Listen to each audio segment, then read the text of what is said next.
Rambutan, ang isa sa ating mga paboritong prutas.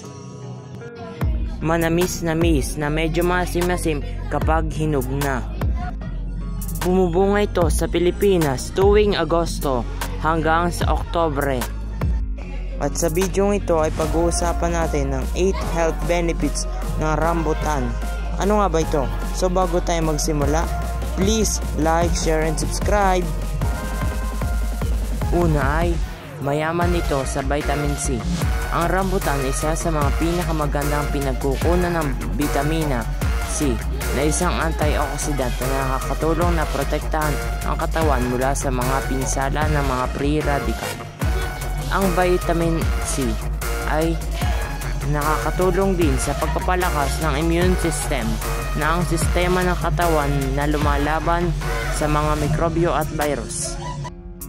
Number 2. Ang rambutan ay nagbibigay ng fiber. Ang rambutan ay naglalaman din ng fiber na isang uri ng carbohydrate na hindi natutunaw sa katawan. Ang fiber ay tumutulong sa maayos na pagtunaw at paglabas ng pagkain sa katawan. Ang fiber ay nakakatulong din sa pagkontrol ng asukal sa dugo dahil binabagal nito ang pagtaas nito matapos kumain. Ang fiber ay may benepisyo din na makakatulong sa pagbabawas ng masamang kolesterol sa dugo na maaaring magdulot ng sakit sa puso at stroke. Ang rambutan ay nagbibigay ng 2 gramo ng fiber sa bawat 100 gramo o 4 na prutas. Wow! Number 3. Nagpapabuti sa kalusugan ng mata. Ang rambutan ay mayaman din sa vitamina A na isang bitamina na mahalaga para sa kalusugan ng mata. Ang kakulangan sa vitamina A ay maaaring magdulot ng iba't ibang problem sa mata tulad ng dry eyes, night blindness, cataracts at macular degeneration. Ang vitamin A ay tumutulong din sa proteksyon ng mata mula sa mga pinsala dulot ng ilaw, polusyon at impeksyon. Ang vitamina A ay tumutulong din sa produksyon ng rhodopsin, isang pigmento na nakakatulong sa mata na makita ang kulay at liwanag. Ang rambutan ay nagbibigay ng 2% na pang-araw-araw na pangailangan ng vitamina A sa bawat 100 gramo o 4 na prutas. Number 4. Nagpapababa rin ng timbang ang rambutan. Ang rambutan ay maaari ring makatulong sa mga taong gusto magbawas o magkontrol ng timbang. Ito ay dahil ang rambutan ay mababa ang calories pero mataas ang fiber at tubig. Ang calories ay ang enerhiya na nakukuha natin mula sa pagkain.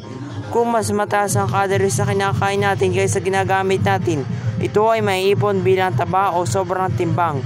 Kung mas mababa ang calories na kinakain natin kaysa ginagamit natin, ito ay magiging sanhi upang gamitin ang taba bilang enerhiya o makabawas ng timbang. Ang fiber at tubig naman ay tumutulong upang mapuno ang tiyan natin ng mas matagal kaysa ibang uri ng pagkain. Ang rambutan ay naglalaman lamang ng 75 calories pero mayroon ding 82% at 2 gramo fiber sa bawat gramo o 4 na prutas. Number 5. Nagpapalakas ng resistensya ang rambutan. Sa impeksyon, ang rambutan ay makakatulong din upang mapalakas ang resistensya natin laban sa mga impeksyon o sakit. Ito ay dahil ang rambutan ay mayaman hindi lamang sa vitamina C kundi pati na rin sa iba pang mga phytotonic chemicals o halamang singaw na may anti-inflammatory, antibacterial, antiviral, antifungal, antiparasitic at anti-cancer, anti-diabetic, anti-hypertensive, anti-ulcer, antioxidant at anti-allergic. Ang rambutan ay naglalaman ng halos 2 gramo ng fiber at 40% na pang-araw-araw na halaga ng vitamin C bawat 100 gramo na laman. Number 6. Maaari ding makatulong ang rambutan sa pag-iwas sa anemia. Ang anemia ay isang kondisyon kung saan ang iyong dugo ay kulang sa red blood cells o hemoglobin na nagdadala ng oxygen sa iyong mga selula.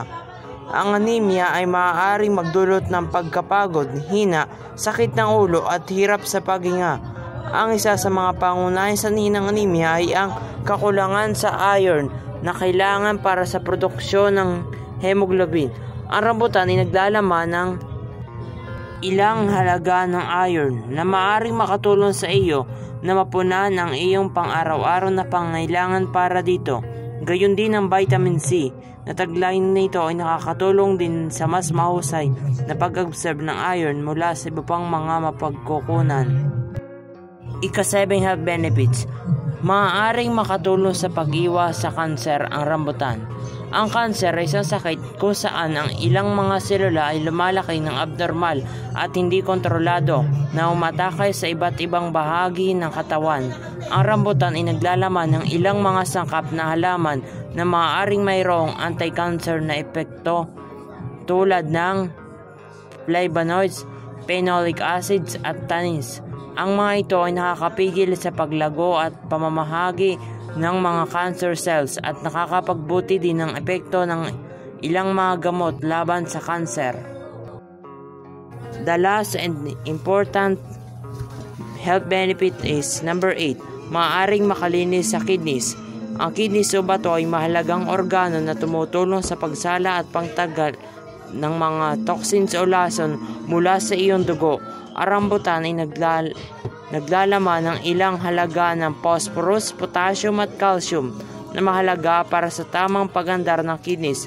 Ang phosphorus ay tumutulong sa pagbalance ng acid-base sa katawan, habang ang potassium ay tumutulong sa regulasyon ng blood pressure at fluid balance.